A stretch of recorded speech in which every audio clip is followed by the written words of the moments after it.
A retro shooter is one of my favorite games to sit down and enjoy. Is Ion Fury something good, or is it just another clone? That's what we're here to find out. This is Ion Fury. Don't go away.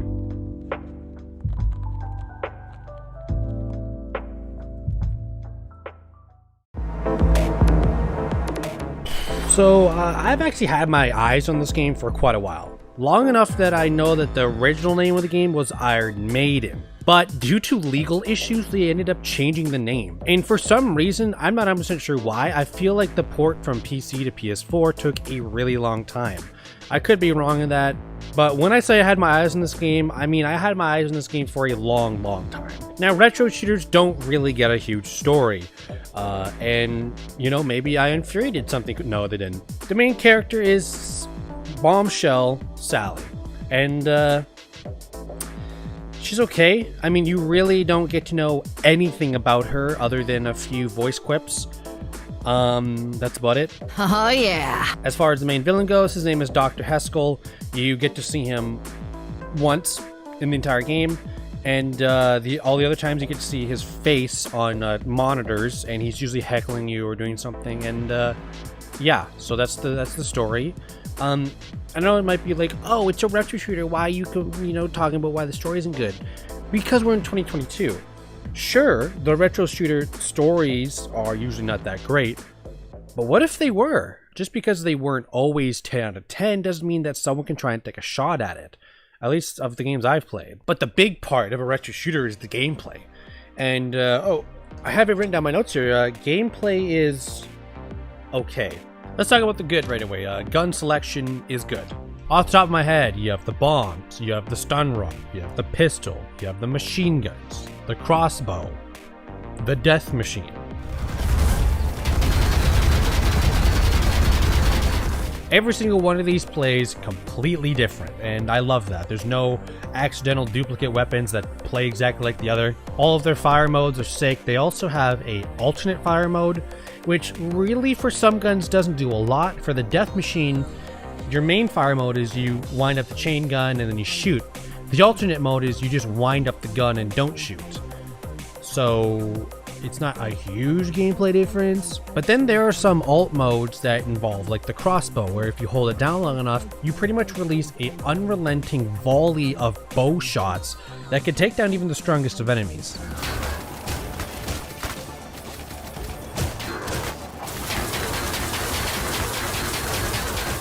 Or take the pistol, for example. Normal fire mode it's okay, but alternate fire mode activates a sort of dead eye style aim. Aim at enemies, a skull appear over them, let go of the trigger, and bang, you auto aim onto multiple enemies. Red Dead style.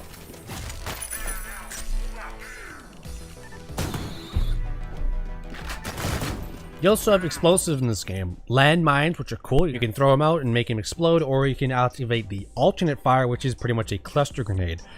Bombs, on the other hand, I found were finicky to throw. I really feel like I could never gauge the actual throw distance. It was always a lot shorter than what I thought. And up close shooting is very weird. I know I could use the stun rod to shoot the little spider things, which is what you'll be shooting at close 90% of the time. But even trying to aim up close is really finicky. The main objective in each level is to progress through it. Simple enough.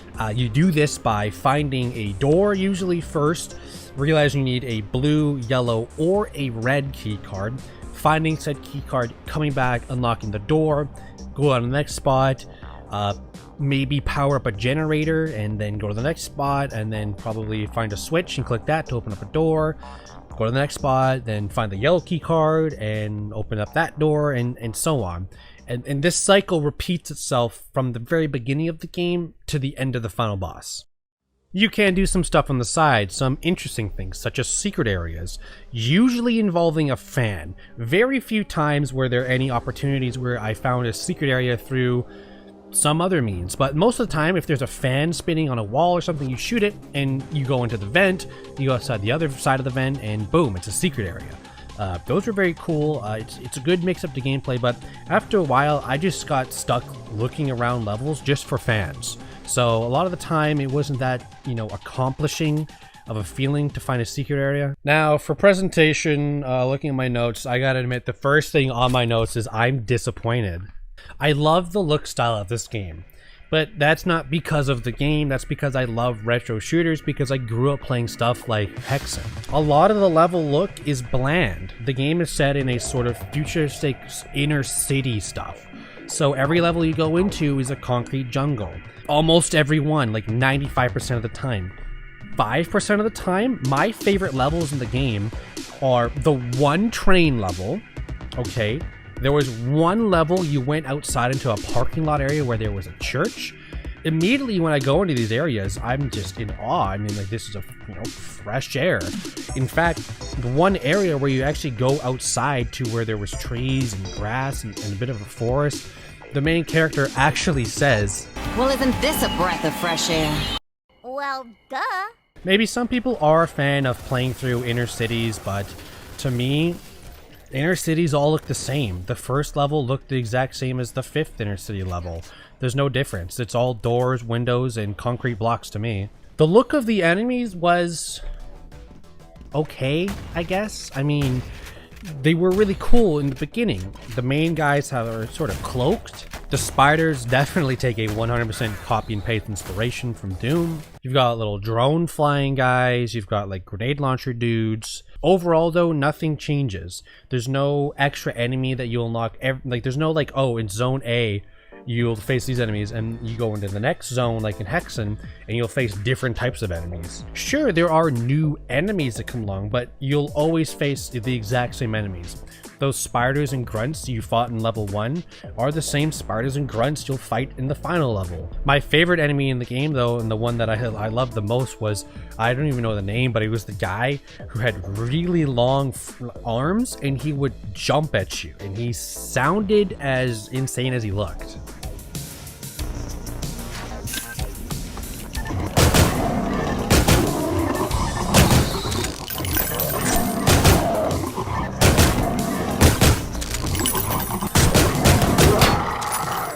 Unfortunately, the same can't be said for the rest of the enemies. Because the problem is when you're killing enemies, and maybe you stop for a few seconds and the enemies try to look for you, you get the same 1, 2, or 3 voice lines from the enemies.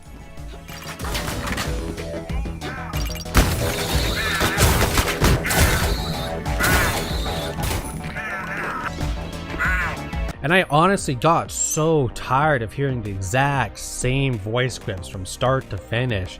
They couldn't have added like an extra few, or I mean, it was like the exact same the whole way through and it got really bland. Now this was the thing that disappointed me the most, and I hate to talk so bad about this game because I was sounding so promising going in, but overall, I mean, this was the most disappointing thing. I didn't like any of the soundtracks. Now, soundtracks are subjective to the person. I guarantee there's a lot of soundtracks in gaming I like that a lot of people hate. And for me, Ion Fury had 0 good soundtracks. In games like this, soundtracks should be almost the main focus. I immediately think of something like Doom or Hexen.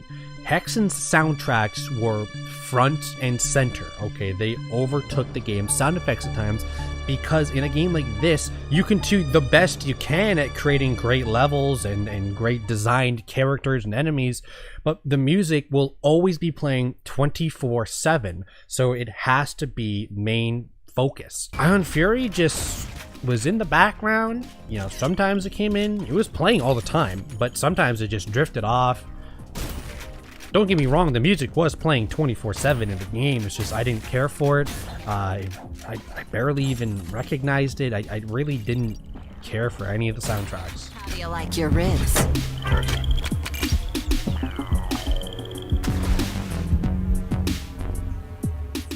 So for overall impact, I have to say immediately, disappointed, would not recommend. If somebody asked me, and this is the first time I'll say this in a long time because I usually like games a lot, would you recommend this game? No. It's just too much of the same. And it's been done before and it's been done better. It really leans heavily into other retro FPS games that have been way more successful. There's no change in the game from start to finish. I mean, literally, the only change in the game is picking up new weapons, which after about the halfway point of the game, you get all the weapons that you could collect. So after that, there is no change. You're just in this endless cycle of shoot until you run out of ammo, swap weapons, and hopefully you find the keycard or switch that you might have already missed. My biggest question mark and criticism of this game is, why not do something extra? Something extra from the devs in this game would have helped this game along tenfold. I remember finding a couple power-ups, one of them being a double jump. I thought, this is cool. This changes up the game quite a bit. I can double jump now? The problem is it only lasted 30 seconds, and then it disappeared. Why couldn't double jump be some sort of unlockable extra? Because in fact, there is no such thing as upgrades in this game in any capacity. Why not have weapon upgrades? Why not after finishing each level, you get one upgrade? That way, you don't get to upgrade max everything, because there's only like, I think 7 or 8 zones. I could be completely wrong in that, but I know there's not more than like 10 or 12. So that way, if you really wanted to buff the shotgun, or if you really wanted to buff the grenade launcher version or the crossbow, you could do that. And that would allow you to have replayability, because you could replay it, but this time maybe you want the super OP pistol. Just things like that that should have added in the game. Why not upgradable weapon holsters? I ran out of ammo for the machine gun because it blows through ammo so extremely quick. I wish I could have had weapon holster upgrades, maybe upgrade the weapon capacity. Not for the clip, but for the stock in the back. What about HP or armor upgrades? It could be as simple as an extra 25 HP, or an extra 25 max limit on armor, or every time you pick up an armor shard, it counts as 2 instead of 1. Just anything that could have made the game a little fresher going throughout. It was really, really bland the whole way through, from level 1 to level 10, or whatever the max level was, I don't even know. It was the same, and there was nothing there to break up that cycle. Now, I'm not saying that the devs never put extra effort in, because they did, but mostly in like the meme Easter egg department. And I really do like this personalization, putting personality and character into the game.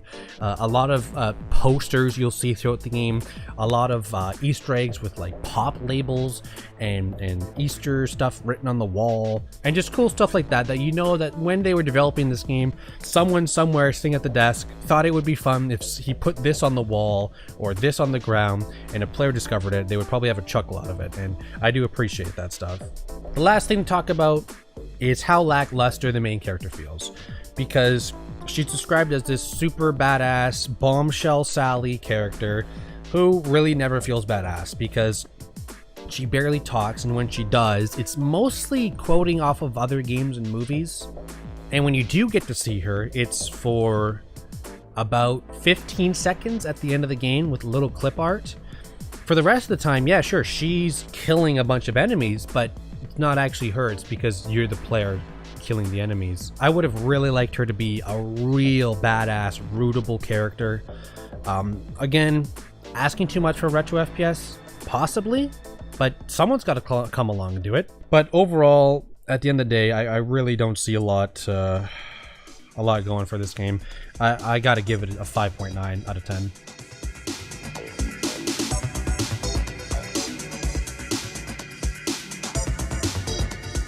So that's it. I took a little bit of a break from my Harry Potter and Resident Evil series to put a little indie game in there. Didn't turn out the way I wanted it to. I had an okay time in it, but an okay time gets you a 5.9 in my eyes. Really, nothing crazy. I don't recommend this game. That's pretty much all I have to say. But we're going back to Harry Potter next time. Harry Potter and the Quidditch World Cup. Never played it before. It's on GameCube. Should be interesting. Playing Quidditch. Let's find out. But for now, I'm your host, Sayer Player Entertainment, and OPJ's Review. Peace out.